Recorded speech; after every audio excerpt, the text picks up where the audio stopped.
Olá, meus amigos, uma boa noite a todos. Boa noite. Hoje, exatamente 9 de janeiro de 2023, estamos nós reunidos para estudarmos a obra O Livro dos Espíritos. Eu estou com a tradução de Evandro Noleto. Nós já estamos no livro 2º, capítulo 5, intitulado Considerações sobre a Pluralidade das Existências, tá?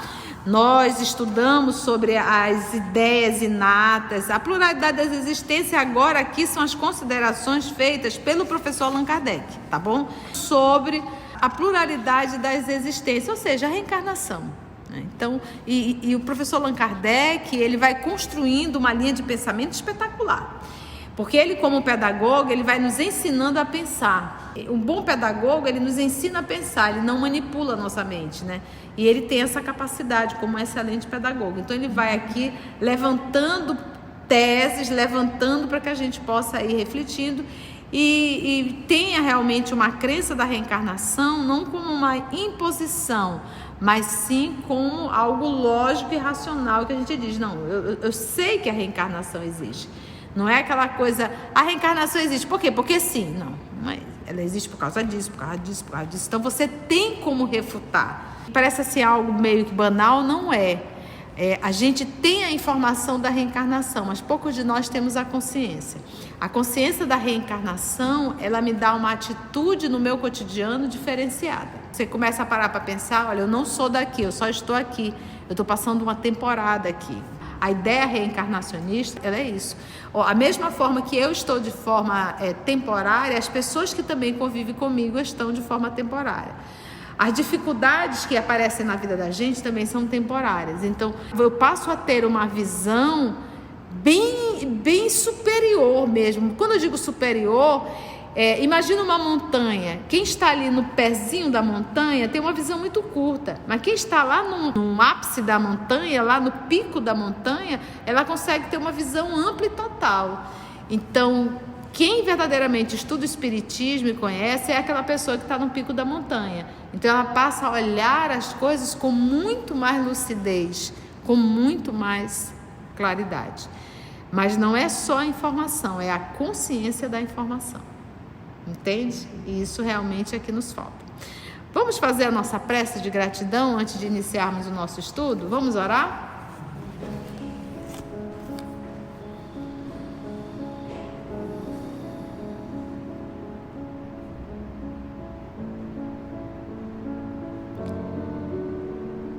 Senhor Jesus, amigos espirituais aqui presentes, Deus, nosso Pai,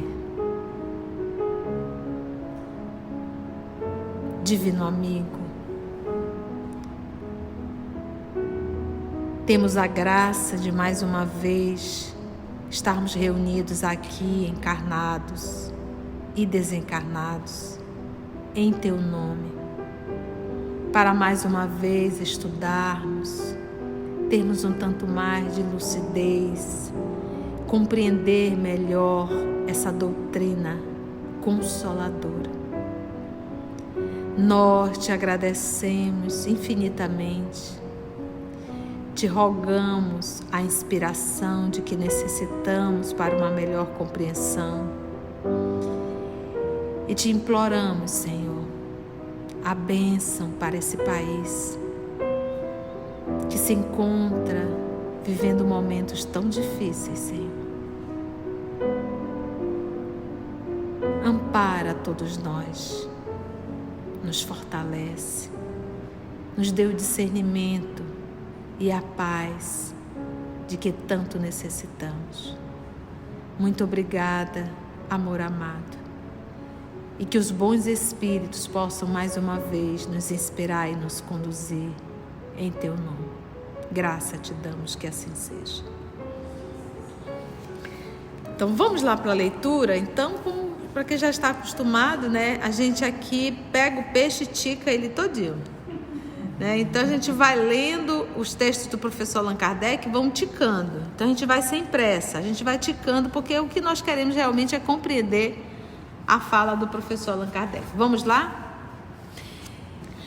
Supomos falar, diz o professor Allan Kardec, a pessoas que acreditam no futuro qualquer depois da morte, e não aos que só têm um nada como perspectiva, ou que desejam afogar suas almas num todo universal, sem individualidade, como os pingos da chuva no oceano, o que vem a ser quase a mesma coisa. Então ele diz assim, aqui é interessante, ele diz assim, olha só, supomos falar a pessoas que acreditam num futuro qualquer depois da morte. É tipo assim, a minha fala não vai ser para convencer os materialistas, nem os panteístas, não é verdade? Então, mas assim, essa nossa fala aqui não vai ser para convencer aquele que acredita que depois da morte acabou tudo, não existe nada. E muito menos aquele que acredita que quando morre, a parcela da alma dele volta para o todo e se mistura e não tem individualidade, que nós já estudamos isso, ok? É só a gente voltar aqui um pouquinho. Acho que foi no Livro dos Médiuns, ele deu uma aula maravilhosa sobre isso. A questão 14 diz assim: Deus é um ser distinto, ou seria, segundo a opinião de alguns, a resultante de todas as forças e de todas as inteligências do universo reunida, né? Então é como se fosse assim, é a ideia de que Deus não seria uma individualidade. E quando eu desencarno, eu sou parte de Deus, e quando eu desencarno, eu volto de novo para esse todo, eu perco a minha individualidade. Então, não é muito diferente do materialismo. O materialismo diz assim, não existe nada. E nessa crença de você voltar para o todo, você deixa de ter individualidade também. Então, Kardec diz assim, eu não vou abordar isso aqui não. Eu vou falar para as pessoas que, supomos falar, pessoas que acreditam num futuro qualquer depois da morte. E ele diz, e não aos que só têm o nada como perspectiva, ou seja, o materialismo. Eu não vou falar para essas pessoas aqui nesse momento, sem individualidade, ou que desejam afogar suas almas num todo universal, sem individualidade, como os pingos da chuva no oceano. Está caindo o pingo, caiu no oceano. Tem como você saber esse aqui era o pingo?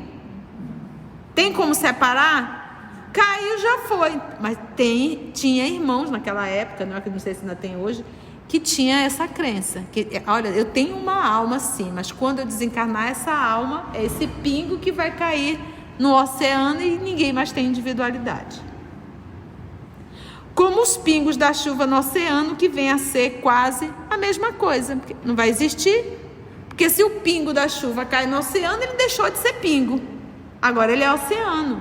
Então isso não é diferente do materialista. Se, pois, credes no futuro qualquer, não admitireis, por certo, que ele seja idêntico para todos. Pois, de outro modo, qual seria a utilidade do bem? Então, agora ele começa a refletir. Então, se tu crês, então é como se ele dissesse assim, eu vou falar aos espiritualistas. Aqueles que acreditam, o espiritualista, ele sabe que ele é um ser, ele é um espírito, e que ao desencarnar, a alma vai para algum lugar. Então, todos os cristãos são espiritualistas. Não é verdade? Porque ele acredita que a alma vai para algum lugar, ou vai para o céu, ou vai para o inferno. Então, Kardec quer falar a essas pessoas que acreditam que existe um algo depois da morte. Então ele diz assim, se pois crede no futuro qualquer, não admitireis, por certo, que ele seja idêntico para todos, pois, de outro modo, qual seria a utilidade do bem? Então, se após a morte todo mundo tiver o mesmo tratamento, aí diz, não, então não vou fazer o bem por quê? Se todo mundo vai ser igual do outro lado, então não é isso, né? De outro modo, qual seria a utilidade do bem? Por que se reprimir? Esse reprimir mesmo, porque se eu for lá para fora fazer tudo que me dá na cabeça, tô frita. Então, muitas vezes, nós, como somos espíritos rebeldes em processo de burilamento, nós temos que verdadeiramente reprimir muitas atitudes nossas. Então, como ele disse, se todo mundo vai desencarnar e todo mundo vai receber a mesma coisa, para que reprimir? Por que me reprimir? Por que não satisfazer a todas as suas paixões, a todos os seus desejos, mesmo à custa de outro, e mesmo que o outro sofra? Uma vez que por isso não ficaria sendo melhor nem pior? Entendeu? Está ficando compreensível? A linha de raciocínio do professor? Você está vendo que ele nos chama assim a pensar e a refletir? Então, fazer o bem por quê? Se todo mundo vai sair daqui, vai ser tratado da mesma forma. Credes, ao contrário, que esse futuro será mais ou menos feliz ou infeliz, segundo o que tiverdes feito durante a vida?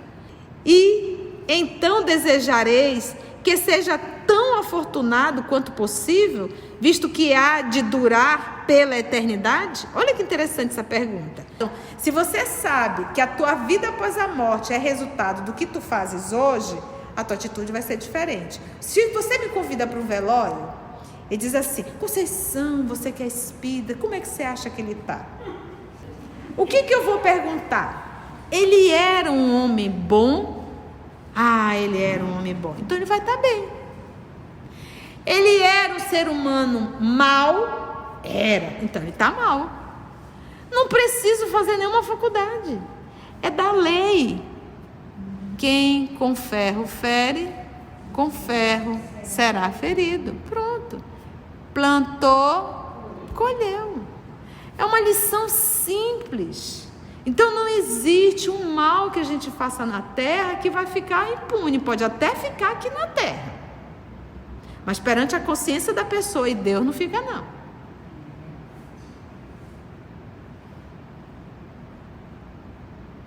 Visto que há de durar pela eternidade, terias por acaso a pretensão de serdes dos homens mais perfeitos que já existiram na terra, e, pois, com direito a alcançar de imediato a suprema felicidade dos eleitos? Então, não, isso aí é para acabar.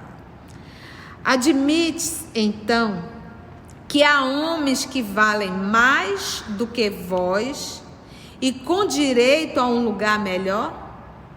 Então, tipo assim, se eu faço uma pergunta, você se acha a última empada do tabuleiro?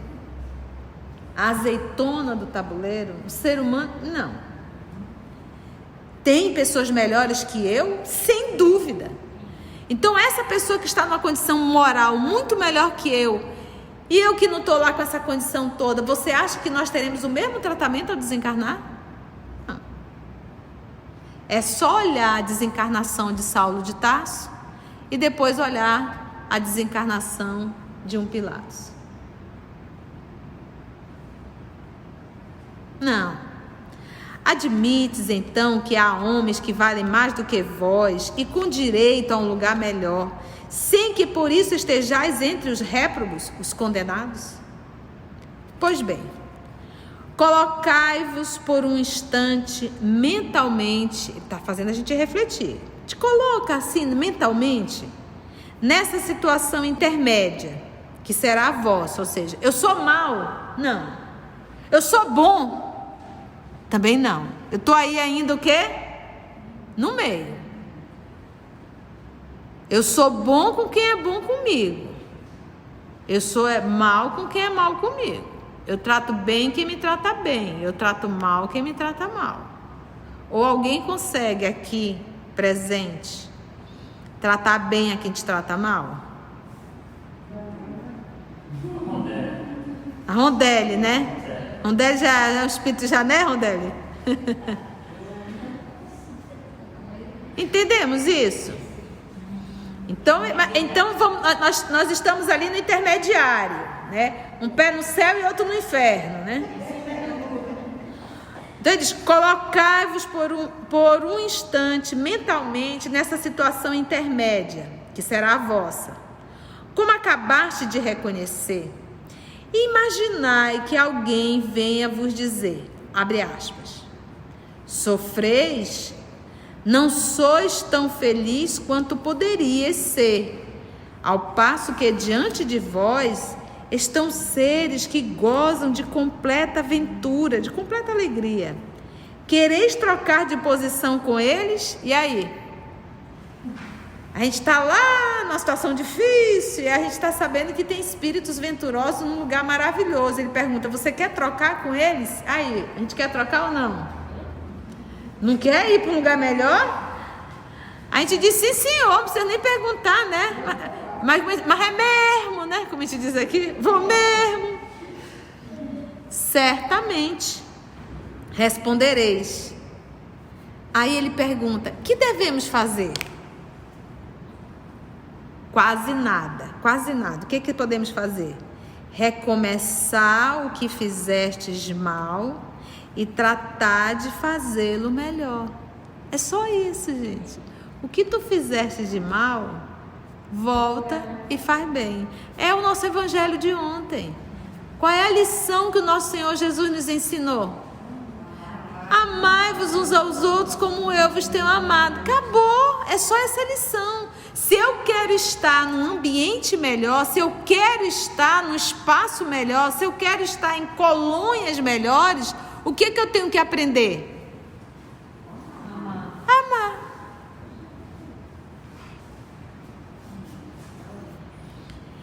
Quase nada. Recomeçar o que fizeste mal e tratar de fazê-lo melhor. Hesitarias em aceitar, ainda que ao preço de várias existências de provações? Então, uma vez que eu sei que eu poderei estar melhor, eu vou evitar as provações? Não. Porque, gente, ninguém vai para uma colônia melhor, um espaço espiritual melhor, sem fazer força. Ninguém vai sentado no pudim, balançando na rede, tomando água de coco. Por quê? Porque para nós ser bom é um sacrifício. Isso é um fato. Para nós, viver o bem é um sacrifício. Por quê? Porque a gente vive com doido, como a gente também é doido. Então, a convivência diária, a gente é tudo tantã. E é difícil conviver com tantã. Então, a gente faz um esforço muito grande. Não é fácil. Imagina você dentro de uma casa, em que um trabalha e o resto enrola. É difícil. Não é verdade? Então, façamos uma comparação mais prosaica. Olha só. Aí ele vai aqui, vamos. Isso é aquele movimento que ele faz de vamos pensar. Se há um homem que, sem ter chegado à miséria extrema, sofre, no entanto, privações por escassez de recursos, viessem dizer, abre aspas, eis uma fortuna imensa que podeis gozar. Para isso, é preciso que trabalheis arduamente durante 1 minuto. Então, o cidadão está numa miséria total, ele está tendo a oportunidade de ganhar uma grande fortuna, mas para isso ele precisa trabalhar só 1 minuto. Já deu para entender o que o Kardec quer falar. Uma encarnação é o quê? 1 minuto. E a gente abre mão de tesouros no céu por conta da miséria da terra. E bastaria a gente trabalhar 1 minuto. Olha só a pergunta. Para isso é preciso que trabalheis arduamente. Não é levemente não, é arduamente. Porque realmente esse nosso trabalho, ele deve ser 24 horas.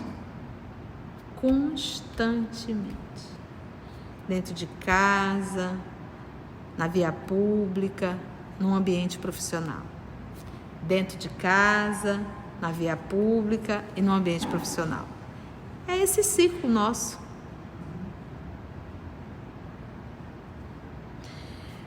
Para isso é preciso que trabalheis arduamente durante 1 minuto.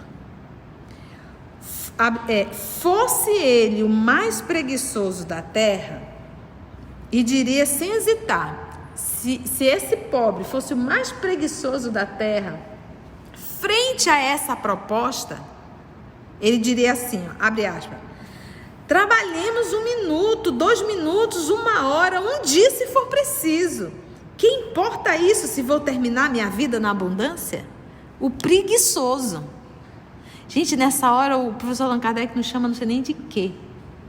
O que seria mais do que um preguiçoso? Mas é nós na fita. Nós estamos há milênios marcando passo. Fechou aspas. Ora, que é a duração da vida corpórea em relação à eternidade? 1 minuto. Menos que 1 minuto, menos que 1 segundo. E quando fala em eternidade, você já sentiu dor de dente? Ou qualquer uma dor? A dor, quando tu estás sentindo, ela não parece eterna? O relógio parece que não passa. Tu está a caminho do hospital, mas parece que é uma eternidade. Falando da dor física. Então, quando se fala de dor moral, é uma eternidade. E o outro ponto é que nós já estamos sofrendo em uma eternidade. Porque há quantas encarnações a gente sempre é bem sofrer. A bom sofrer.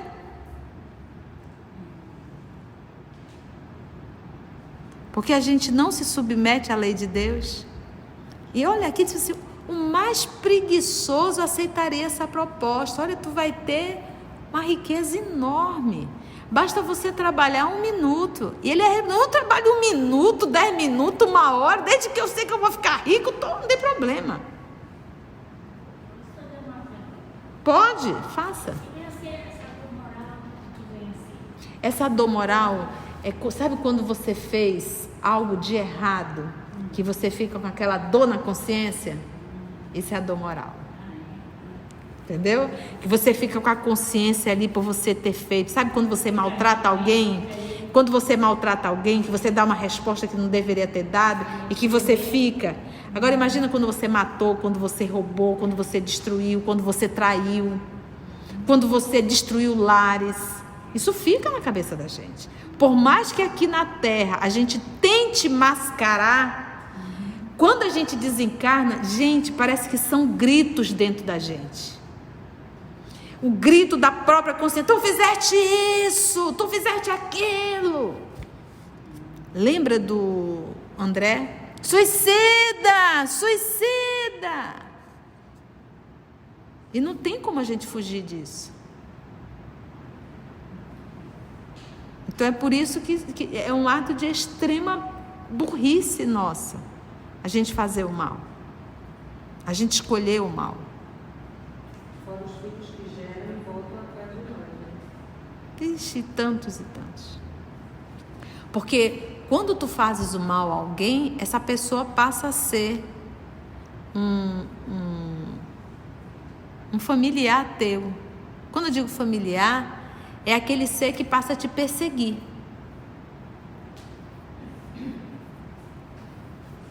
E às vezes entra encarnação, sai reencarnação, entra reencarnação, sai reencarnação. Volta de novo. Deu para compreender essa explicação do professor Allan Kardec? Dos convidantes. Gente, é só 1 segundo. Vocês vão ficar riquíssimos. Vale a pena o trabalho árduo. Porque para nós, repito, fazer o bem é um grande sacrifício. E a gente, inclusive, se incomoda com quem faz o bem. A gente é um pouco assim, eu não faço e me incomodo com quem faz.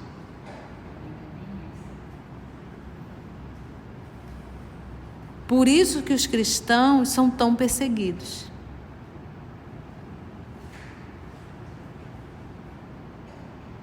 Sempre foi assim. Temos ouvido o seguinte raciocínio, continua o professor, 2 pontos. Vamos ver qual era o raciocínio que o professor Allan Kardec ouvia. Deus, que é soberanamente bom, não pode impor ao homem a obrigação de recomeçar uma série de misérias e tribulações. Então, Deus, que é bom, não vai impor a uma criatura um processo expiatório. Temos ouvido o seguinte dizer: acharão porventura que Deus seja mais bondoso ao condenar o homem a sofrer perpetuamente, em razão de alguns erros momentâneos, do que em lhe conceder os meios de reparar suas faltas? Então tá bom. Vocês aí estão contra a reencarnação, que é um processo, muitas vezes, para nós de expiação. Então tu acha melhor aceitar o inferno eterno? Ou tu acha melhor aceitar a ideia de que tu pode reencarnar e corrigir a confusão que tu fizeste? E aí, qual seria o Deus mais bondoso? O que te dá eternidade na punição? Ou aquele que te dá uma nova oportunidade para reparar o mal que fizestes? E olha, gente, a tolerância divina é infinita. Porque nós, seres humanos, nós os terrícolas, repetimos os mesmos erros. A gente não tem nem criatividade para errar. A gente cai do mesmo jeito. Nas mesmas provas. Provas vêm. Tia, como é que eu posso saber que a prova, eu estou repetindo? Tu errou? Se revoltou? Isso é repetição. Quando é que vai deixar de ser repetição? Quando você aprender a ter uma atitude adulta como espírito. Qualquer coisa. Por que eu digo que é repetição? Porque nós somos milenares. Todo erro é repetição, todo acerto é renovação. Olha aí, todo erro é repetição. Todo acerto é renovação. Tá doendo a nossa costa? Vamos parar aí? Vamos parar aí? Já deu pano para manga, né? Então, amados, a gente vai retomar justamente nesse temos ouvido o seguinte raciocínio. Vamos voltar exatamente daí no nosso próximo estudo, se Deus nos permitir. Antes de orarmos em agradecimento, vamos ouvir algumas considerações da tia que destacamos neste estudo para a reflexão dos ensinamentos. Vamos aos destaques da tia? A gente tem a informação da reencarnação, mas poucos de nós temos a consciência. A consciência da reencarnação, ela me dá uma atitude no meu cotidiano diferenciada. Você começa a parar para pensar, olha, eu não sou daqui, eu só estou aqui. Eu estou passando uma temporada aqui. Então, se você sabe que a tua vida após a morte é resultado do que tu fazes hoje, a tua atitude vai ser diferente. Qual é a lição que o nosso Senhor Jesus nos ensinou? Amai-vos uns aos outros como eu vos tenho amado. Acabou, é só essa lição. Se eu quero estar num ambiente melhor, se eu quero estar num espaço melhor, se eu quero estar em colônias melhores, o que eu tenho que aprender? Amar. Gente, ninguém vai para uma colônia melhor, um espaço espiritual melhor sem fazer força. Por quê? Porque para nós ser bom é um sacrifício. E a gente abre mão de tesouros no céu por conta da miséria da terra. E bastaria a gente trabalhar 1 minuto. Todo erro é repetição. Todo acerto é renovação. Assim, concluindo o nosso estudo de hoje, e agradecendo o nosso Mestre Jesus por mais este momento de aprendizado, vamos orar? Então agradecemos a Deus, nosso Pai, agradecemos a Jesus, o amor de nossa vida, e aos amigos espirituais aqui presentes. Graça te damos, Senhor.